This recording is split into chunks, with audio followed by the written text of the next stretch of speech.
Art, eh? Here's old art, yeah.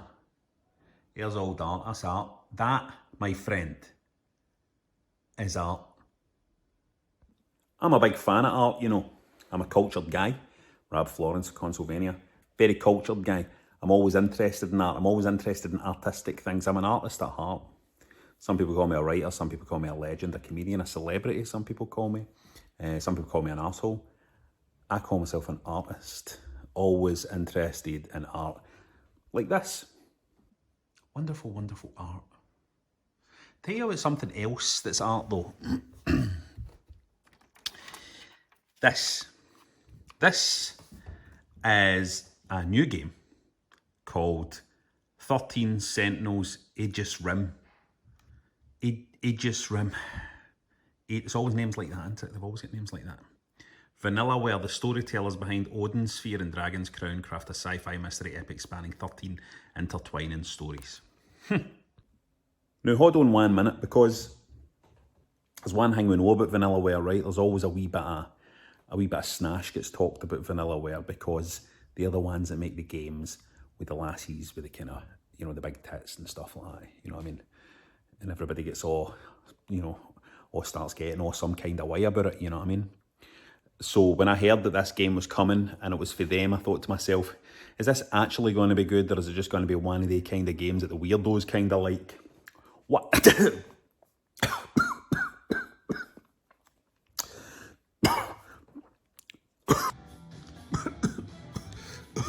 Sorry.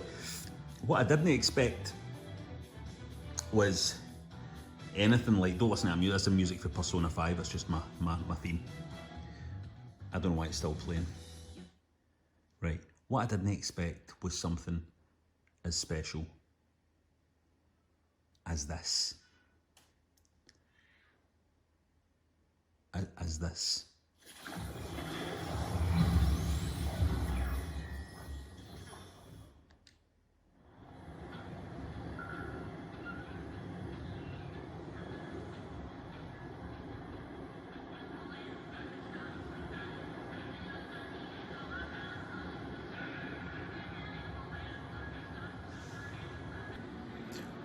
Talking about art here.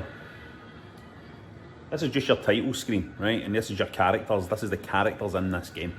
Okay, let's have a look at them.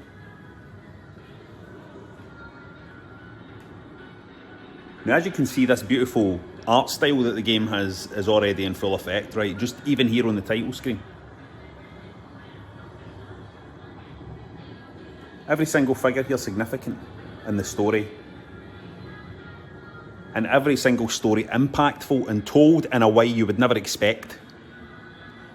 13 Sentinels is an incredible feat of story engineering. Come here. 13 Sentinels isn't even something you would review in the normal way, because it's not the kind of game you can just show some video game footage and, you know, talk about, oh, here's me doing this, here's me, I'm opening this door, I'm talking to this guy now, this character's called this character's called that. 13 Sentinels is a game that comes together in wee fragments. You start playing it, and within the first hour of playing this game, you're kind of lost. The game kind of unfolds to you. The story unfolds. It's like, me and Ryan used to watch Bargain Hunt all the time, right? And we'd sit in his room, right? And we'd watch Bargain Hunt.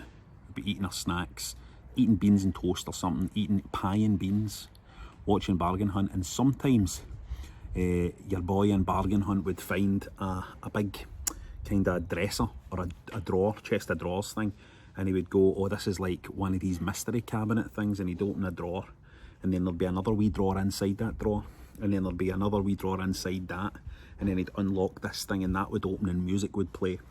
And that's what playing 13 Sentinels is like. I'm very unwilling to even show you stuff for 13 Sentinels. I will tell you this, on a very basic level, you are going to take control of these different characters. You're going to lead them through their story, and not necessarily in a chronological order, because time is involved here, and there's a lot of stuff you can't take at face value. these things are broken up by combat levels, battle levels, where your characters who go inside these big giant robots to fight these invading forces almost have a kind of tower defense style battle. It's a really, the fighting's great, and the fighting didn't even have to be great. This is the cool thing about it. But the fighting's great fun. It's spectacular to watch, and bits of story unfold as you play that. The game is split up into 3 kind of discrete segments. You can leap between playing through the stories of the characters' lives, playing through the battles they're involved in, and analysing the stories, cross-referencing stuff to remind yourself how this could have happened and how can we unlock this part of the story here, because the stories kind of branch and do different things depending on what you do. And you can actually open up a story. This is something I can't show you, but you can open up a character's story timeline and you can bounce back through their story to replay that bit again, so you can take a different branch off in a visual novel style. A lot of visual novels do this kind of thing, but it feels different here because the world feels so alive. I talk about it being art. One of the most amazing things this game does is that it places you inside these levels that are like beautiful paintings, beautiful artworks, and your character moves about inside this gorgeous piece of artwork and it feels alive. Other characters are talking and having conversations in the background. As you walk closer to them, you start to hear better what they can say, and that in itself can unlock branching parts of the story, and it's mind-blowing. The game blows your mind as you're playing it. You're like, what is this game doing? That's what your first few hours are like, what the hell is this game trying to do here? And then when it starts to come, it starts to become clear what the game is trying to do, where it's trying to tell these stories in a kind of parallel form, but you realise that this story's happening back here, this story's happening in 1985, this one's happening back during World War II, but they're all linking and the characters are all crossing through each other's stories, and you're like, oh, that's him, oh, that's her, why is he here? Is she dead? Is he dead now? Is he alive? How's he back alive?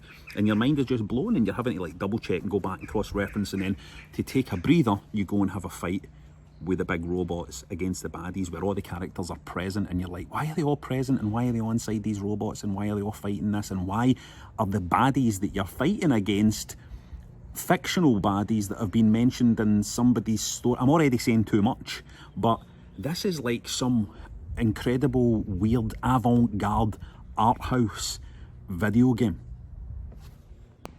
The real problem with a game like this is that I can blabber on about it forever. I could just blabber on about it.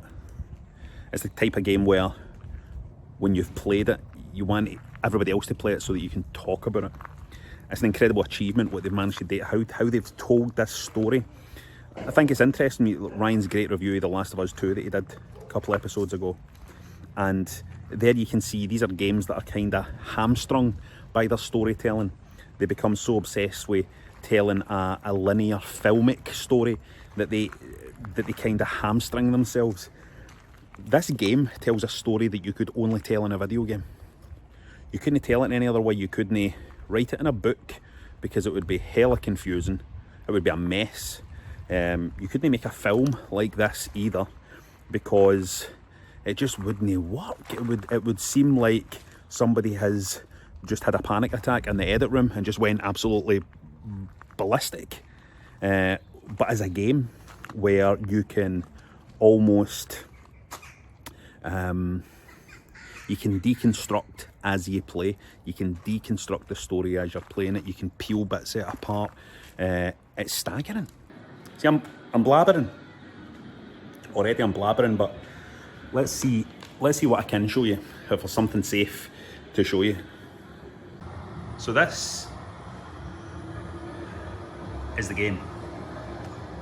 I have to consider my next moves carefully.